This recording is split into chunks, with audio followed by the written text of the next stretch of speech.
In this video, I'm talking about the most worst time whatever this world have ever seen. Even Jesus says, these last days, they will be so terrible. There were no days before which was so terrible, and even after them, there will be never days which will be so terrible.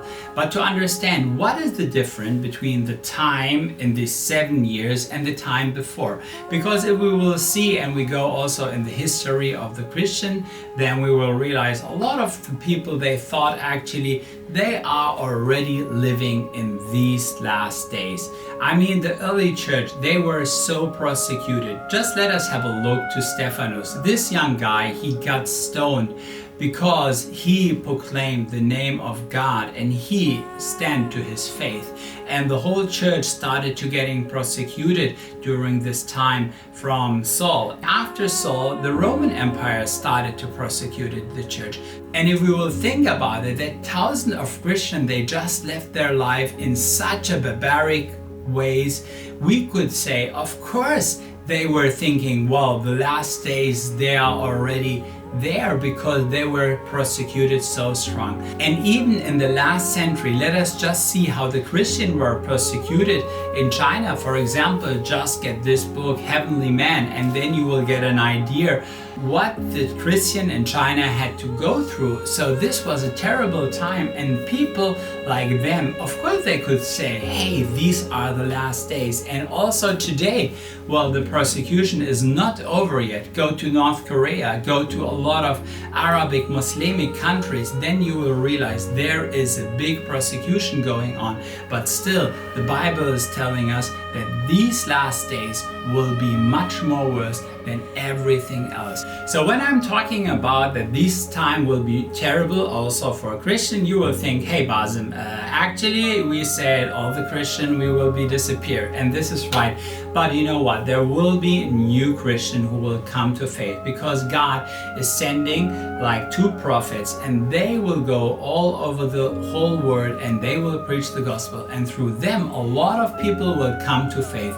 And these new believers, they will go through really hard and challenging time. Because let me give you 4 different topics why this time will be the most worst time for all the young believer who just came to faith. So the first thing is this, that the devil, he is really freaking out because he is realizing, hey, I'm losing control. He knows, wow, my time is coming.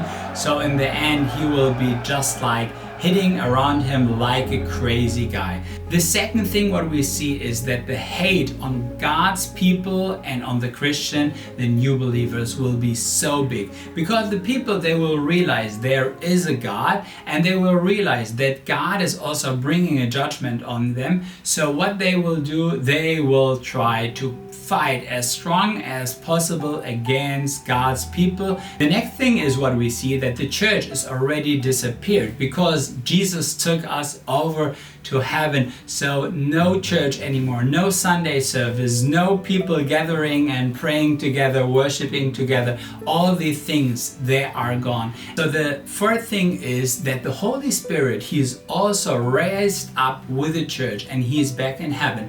What doesn't mean that he is not acting from time to time on the earth, but it is not the same like it was right now, where he said, hey, I want to be there for everyone. I want to be on every flesh. So it will be a different thing, but I think that he will still support here and there people and help them really through this bad time. So the second group of people, these are the Gentiles. So what is going up and what is happening with them? So the first thing is what we have to understand. Right now, God is not tempting anyone, because God says everything what is good and what is perfect is coming from God.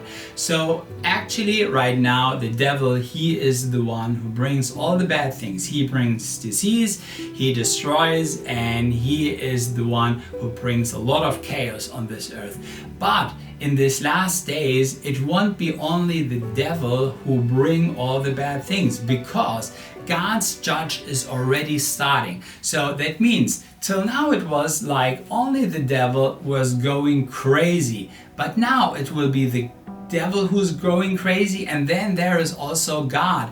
And the Gentiles, they are just in between. And last and not least, I want to tell you what will happen with Israel. I mean, these are God's people. Shouldn't He protect them? Well, yeah, a few of them He will protect, but everyone else, they will go through a really, really heavy time. Because everyone hates the Jewish people during this time, and then even God, He will hit them so strong. So just have a look to Jeremiah 30:14, and there it says that God will hit His people like they are His enemy. So it is not like a loving father who just teaches his son something because he want to protect him that he doesn't do the failure again, but no, it says, I'm hitting you like you are my enemy. So that means for all the young believers it will be hard, for all the Gentiles it will be hard, and even for His people it will be hard. Now on one side we have God, and on the other side we have the devil, and now a third personality is coming in. So there are also demons, and they are also already terrible, and they are already acting. But you know what? There are some demons, they are so terrible and they were so disobedient that even God said, well, I will take you and I will put you already in hell and I will tide you there. But now in these last days He will do one thing. So He will let them out, and these demons, they will torture the people so that the people will say, oh, I wish I could die, but they cannot die. And this time will be so terrible, and everyone is like completely done with this time. So what we will see, that these last days, they will be terrible days. They will be days like never ever have been before. And as long we have this knowledge about these days, that means that you and I, we should be prepared. We should be ready, that we are really, whenever Jesus comes to pick up His church, that we are ready to go. And the best thing is that we not only take care of our own life, but that we take responsible for the lives of our friends, of our families, and our community around us. So let us do one thing. Let us go out and spread the good news, the news of mercy, because right now there's still a slot open, and there is still the time where we can reach out to our friends and tell them about the mercy. But you know what? This time will be over, and when it is over, it will be so hard for these people to find Jesus. So let us give our best to build the kingdom of God. Well, I'm done with this video, and this time it will be really hard. But now it is on us to share this video, to share this message to our friends, and to warn them and to tell them, hey, let us get ready. So if you like this, hey, just leave a comment and take the video, share it to your friends. And if you didn't subscribe my channel till today, hey, just do it and hit the bell so you won't miss any video from today onward, and just stay on for the next video.